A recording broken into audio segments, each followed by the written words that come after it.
Eh bien, les nouvelles données de l'IPC sont sorties et elles ont choqué le marché. Elles sont brûlantes. Cela signifie-t-il que nous assistons à une réaccélération des prix à la consommation, surtout si l'on considère les tarifs Trump? Nous allons aborder cela dans un instant et nous avons atteint la prochaine phase de l'effondrement du marché immobilier chinois et donc de leur économie. Et nous avons de bonnes nouvelles. Doge découvre des malversations des fonctionnaires et des politiciens. Et en prime, Trump rencontre Poutine. Et nous pourrions voir une résolution de la guerre en Ukraine. C'est certainement une bonne chose. Alors commençons par examiner les données de l'IPC de ce matin. Nous allons passer au titre du Wall Street Journal ici. Mais l'inflation a augmenté en janvier, gelant la Fed. Astucieux, astucieux. Wall Street, je vois ce que vous avez fait là. Je vois ce que vous avez fait là. Leur point clé, les prix à la consommation ont augmenté de 3%. Donc, la conclusion ici est que l'IPC a augmenté à 3%. C'est d'une année sur l'autre. Ce qui m'a vraiment surpris, c'est le mois sur mois. Et c'est quelque chose qui m'a vraiment fait réfléchir. Et c'est tout, c'est passé de 0,3 à 0,5. Plus à ce sujet dans un instant. Alors, regardons ce graphique. Et nous regardons le noyau et l'ensemble. La raison pour laquelle nous regardons le noyau est à cause du soutien de la Fed. Elle est censée y prêter un peu plus d'attention. Et que nous pensions que la Fed influence les marchés ou les taux d'intérêt ou quoi que ce soit, cela n'a pas d'importance à la fin de la journée lorsque nous établissons un portefeuille. Parce que le marché accorde beaucoup d'attention à la Réserve fédérale et à Jérôme Powell. Donc, vous pouvez voir, avec cette ligne grise, nous avons atteint un creux à 2,4. Et depuis ce moment, nous sommes montés à 3%. Et le noyau, eh bien, est resté à peu près stable. Donc, beaucoup de gens diraient, ah, voilà, Georges, la Fed a commencé à baisser les taux et elle n'aurait pas dû. Parce que regardez ce qui s'est passé. Évidemment, ils avaient des taux où ils n'avaient probablement pas des taux assez élevés quand ils étaient à 5,25%. Et depuis qu'ils ont baissé de 100 points de base, nous sommes maintenant à 4,25. Cela a créé cette réaccélération. Des prix à la consommation parce que maintenant les taux d'intérêt sont beaucoup trop bas. Ils sont trop accommodants. Et donc nous obtenons cela. Eh bien, ce rapport choquant a pris le marché complètement à contre-pied, surtout quand on regarde mois après mois. Mais nous augmentons les probabilités que l'inflation soit de retour. Et ce n'est pas seulement que les prix augmentent. C'était une évidence. Mais les prix vont augmenter à un rythme de plus en plus rapide, nous ramenant directement aux années 1970. Et tout cela remonte à la Fed et à leur stupidité d'avoir commencé à baisser les taux alors que les taux étaient déjà trop bas. C'est l'argument, n'est-ce pas? Mais maintenant, je ne vais pas dire que cet argument est faux ou vrai. Je vous laisse en juger. Mais une chose que je veux souligner, c'est que le taux d'intérêt numéro 1 pour l'économie est donc l'inflation. Dans l'économie, c'est quoi? Est-ce le taux des fonds fédéraux au jour le jour? Vous le savez, c'est le rendement des bons du Trésor à 10 ans. Ce n'est pas le seul taux d'intérêt qui compte, mais c'est certainement le plus important. Quand on regarde les prix à la consommation, alors, réfléchissons à cela. L'argument est que la Fed a baissé les taux trop tôt. Et donc, c'est ce qui contribue à la réaccélération de l'IPC. En utilisant cela comme un indicateur des prix globaux, mais qu'a fait le rendement des bons du Trésor à 10 ans? Les taux d'intérêt sur le rendement des bons du Trésor à 10 ans, alors que la Fed a baissé les taux, disons, au cours des 6 derniers mois, ont augmenté en flèche. Et en fait, ils ont augmenté de 100 points de base, presque 100 points de base. Donc, ce que nous avons eu, c'est en réalité un resserrement monétaire, ou on pourrait dire cela. Nous avons eu beaucoup de resserrements monétaires basés sur le long terme de la courbe depuis que la Fed a commencé à baisser. Donc, évidemment, mon point est que vous ne pouvez pas simplement dire, eh bien, la Fed a baissé trop tôt. Et c'est ce qui cause cette réaccélération de l'IPC, parce que le taux d'intérêt que vous devriez vraiment regarder n'a pas baissé, il a augmenté d'1% complet. D'accord. Revenons à The Wall Street Journal. Et encore une fois, je ne dis pas que c'est bien ou mal. Je vous donne juste matière à réflexion. Les prix à la consommation ont augmenté rapidement en janvier, prolongeant une tendance récente d'augmentation de prix au début de l'année. Cela compromet probablement la perspective que la Réserve fédérale réduise les taux de sitôt. Le département du travail a déclaré mercredi que les prix avaient augmenté de 5,5% d'un mois sur l'autre. Point. Excusez-moi, pas 5%, 0,5%. Et c'est un gros problème. Cela m'a même pris par surprise, c'est sûr. C'était la plus forte augmentation mensuelle depuis août 2023. est bien au-delà des attentes des économistes pour une augmentation plus modérée de 0,3. Le gain a poussé l'inflation sur 12 mois à 3, comme nous l'avons dit plus tôt. Et voyons ce marqueur se relever. Depuis décembre, lorsque les prix ont augmenté de 2,9, les marchés ont réagi rapidement. Le rendement du Trésor à 10 ans, à un moment donné, augmenté. Je pense de 11-12 points de base, puis est descendu à peut-être 8 ou 9 environ dans la journée. C'est selon Paul Ashworth. Il dit que l'inflation est maintenant autour de ces taux depuis un certain temps et qu'elle ne diminue clairement plus de manière décisive. Correct. Une autre chose que je veux souligner est ce graphique que j'ai sous les yeux. Je pense que vous trouverez cela intéressant. Si nous zoomons et regardons le dernier, cycle de baisse des taux, et je veux me concentrer, oh non, allons, ici. Je bouge dans tous les sens. Désolé les gars, je veux commencer juste ici, avec cette ligne rouge, et j'espère que vous pouvez voir cela. Le point que j'ai marqué, le taux d'inflation est de 3,5%. Vous dites, Georges, qui s'en soucie? Et alors, et j'aimerais que vous prêtiez une attention particulière à la date là-bas. C'est septembre 2007. C'était la dernière fois, à l'exception de la maladie Cervasus, que la Fed a commencé son cycle de baisse des taux. Et curieusement, c'était le 18 septembre. Curieusement, c'était à partir de 5,25%. Et curieusement, au cours de cette première année, ou 2007, ils ont baissé de 100 points de base exactement pareil. Maintenant, ce qui diffère, c'est ce qu'ils ont fait dans janvier. À l'époque, ils ont baissé de 125 points de base supplémentaires, alors que manifestement, ce janvier, ils ont fait une pause. Mais concentrons-nous intensément sur l'IPC. Vous remarquerez 3,5%. Mais regardez ce qu'il a fait allant jusqu'à juillet, donc l'été 2008, où il est passé de 3,5 à 5,6, une augmentation de plus de 2%. Et au fait, c'est à ce moment-là que la Fed réduisait beaucoup les taux d'intérêt. Et puis vous dites, d'accord, Georges, que se passait-il avec le bond du Trésor à 10 ans? Je suis content que vous posiez la question. Eh bien, le rendement du Trésor à 10 ans a d'abord baissé, mais ensuite, de mars à, disons, juin ou juillet, le rendement du Trésor à 10 ans a augmenté. Roulement de tambour, s'il vous plaît. 100 points de base, très similaire à ce que nous venons de voir.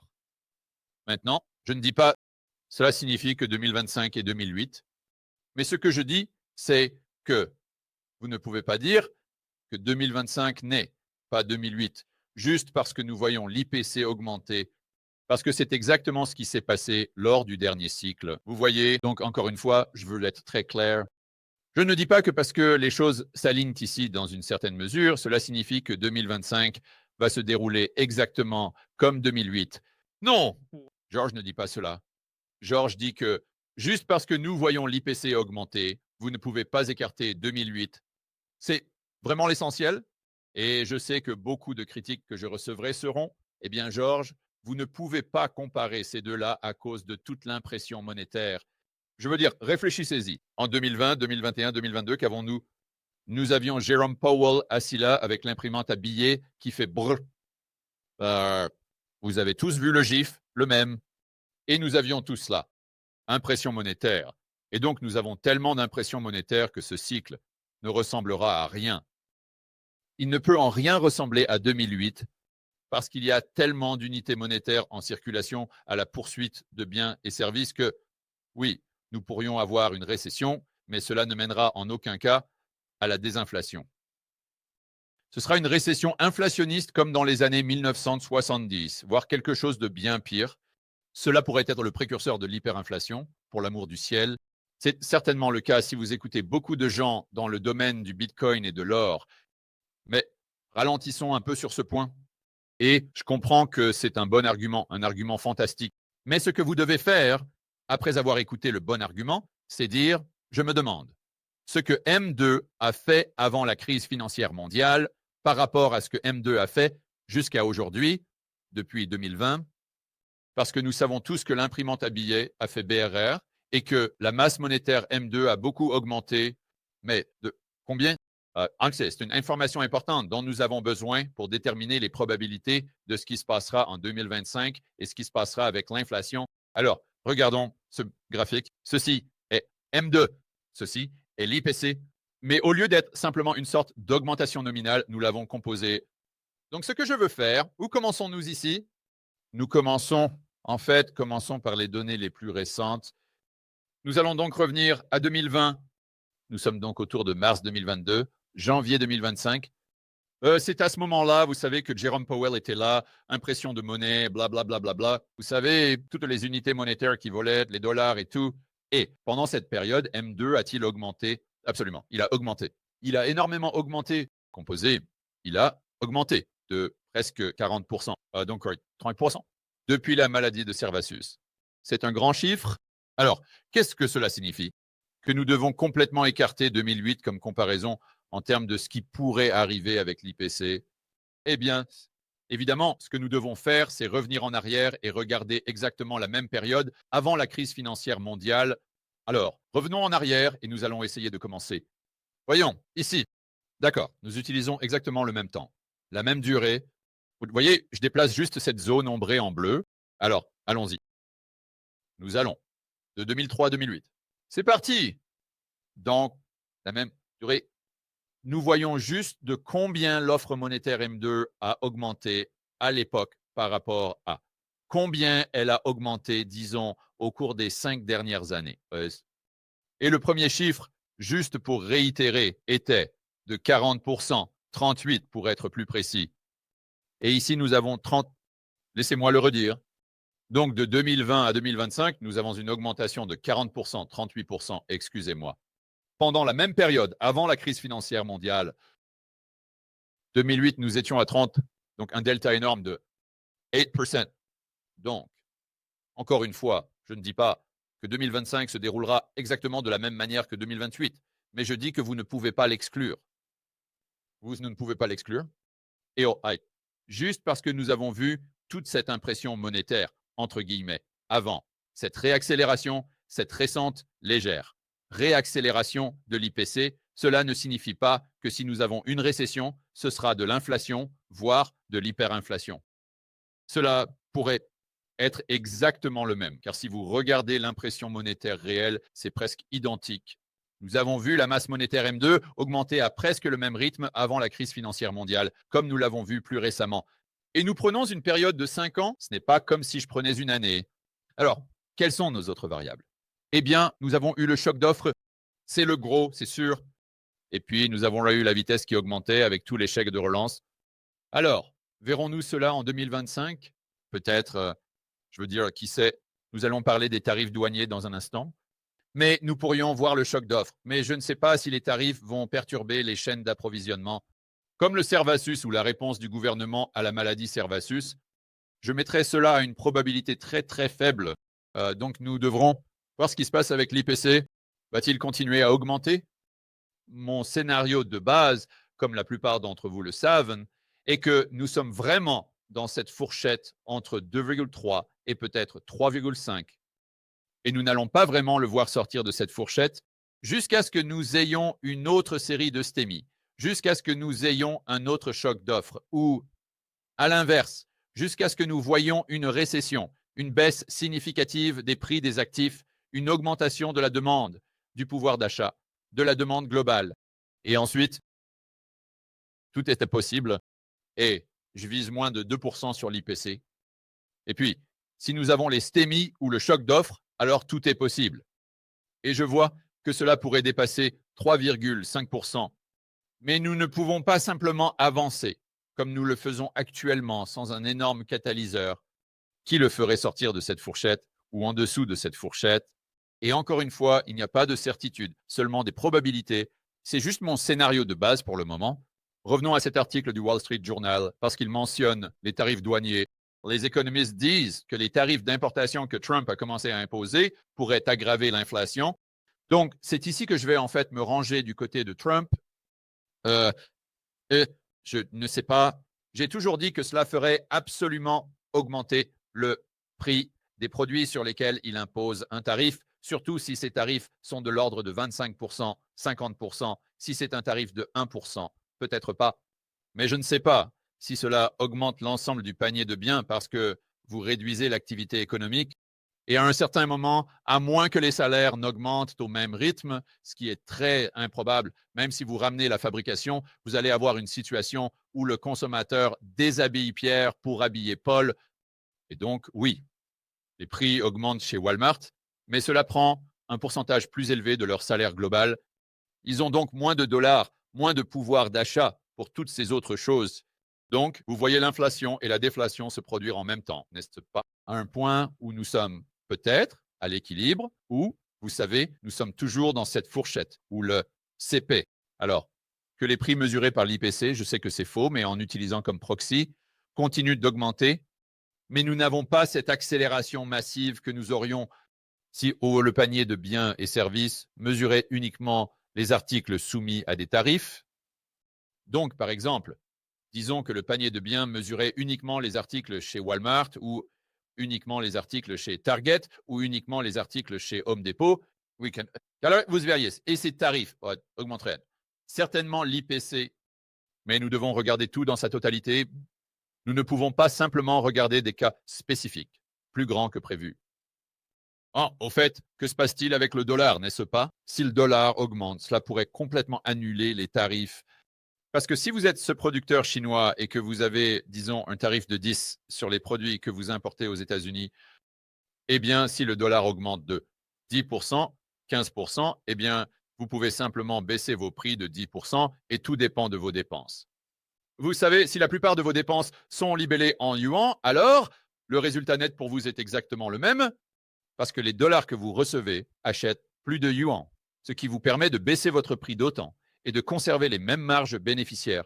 Maintenant, si vous êtes un producteur chinois et que la majorité de vos intrants sont libellés en dollars, alors évidemment, c'est une équation bien différente. Revenons à l'article du Wall Street Journal, ici, les prix de base qui excluent les éléments volatiles. Volatiles. Il faut toujours utiliser ce mot, volatile. Les prix des aliments et de l'énergie ont augmenté de 0,4%. Cela porte le noyau à 3 riz. Mais ensuite, ils abordent certains éléments du noyau, comme les prix des œufs. C'est complètement fou. Une douzaine d'œufs en ce moment, 5 dollars aux États-Unis. 5 dollars. Vous savez, ce que je ne comprends pas, c'est pourquoi les gens ne sortent pas et n'achètent pas simplement leur propre poulet. Je veux dire, je suis sérieux.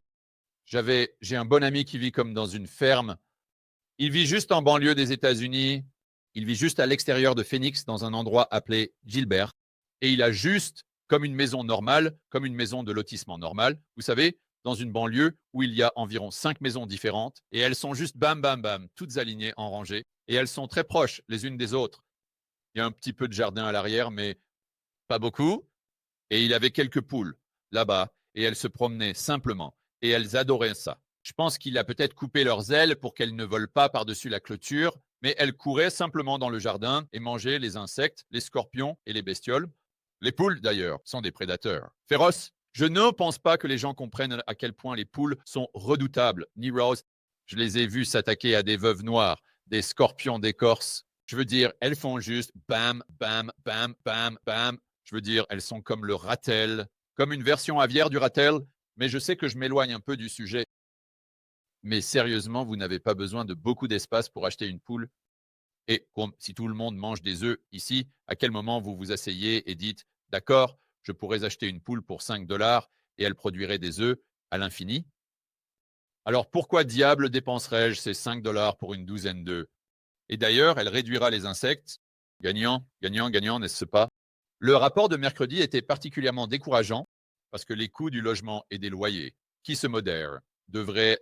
Attendez une minute ici. Que disent-ils? Le rapport de mercredi était particulièrement décourageant parce que les coûts du logement et des loyers qui se modèrent et devraient continuer à diminuer n'étaient pas les coupables. Au lieu de cela, le dernier rapport a indiqué que la pression inflationniste sur les biens et services, qui avait vu un ralentissement des prix, était en cause. D'accord. Donc c'est vraiment ce qui a probablement effrayé le marché avec l'augmentation d'un mois à l'autre. Si spectaculaire. Ce n'était pas vraiment une année sur l'autre. Ce n'était vraiment pas d'une année sur l'autre. Eh bien, cela a beaucoup de sens, les gars. Donc, la prochaine question est, que se passe-t-il sur les marchés en conséquence? Et nous avons vu le rendement du trésor à 10 ans vraiment grimper. Passons à un graphique journalier. C'était wow, wow, wow, wow, wow. D'accord? Donc, ça a juste pris une courbe parabolique ici, en hausse de, disons, 13, 14, 15 points de base. Et puis, ça s'est un peu calmé ici, mais nous sommes toujours à 6,3. Maintenant, souvenez-vous, nous ne sommes pas proches du sommet que nous avons vu l'autre jour, ou il y a quelques mois. Ce sommet était de Calgary. Donc, nous sommes toujours, vous savez, disons, 20 points de base en dessous de c'est 4,8%. Et puis, souvenez-vous aussi que le rendement du Trésor à 10 ans est le marché obligataire du monde parce que le dollar est une monnaie de réserve et nous avons le système euro-dollar, le système monétaire en dollars dont nous parlons tout le temps. Donc, nous pourrions voir cette partie longue baisser ou augmenter en raison de ce qui se passe en dehors des États-Unis. Ce n'est pas seulement à propos de ce qui se passe à l'intérieur des États-Unis. Salut les gars, j'aimerais personnellement inviter chacun d'entre vous à assister au Rebelle Capitalist Live de cette année.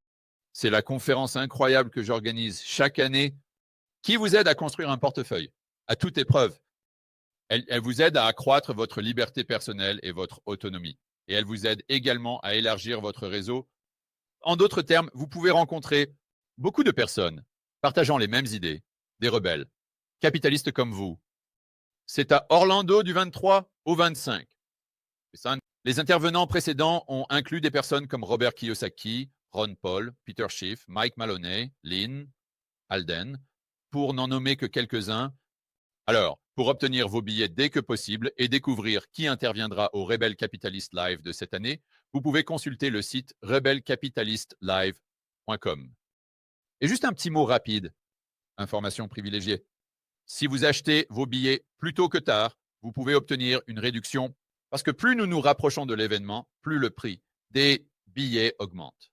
Alors, n'attendez pas, allez sur rebelcapitalistlive.com dès maintenant, obtenez vos billets et je vous verrai à Orlando du 23 au 25 mai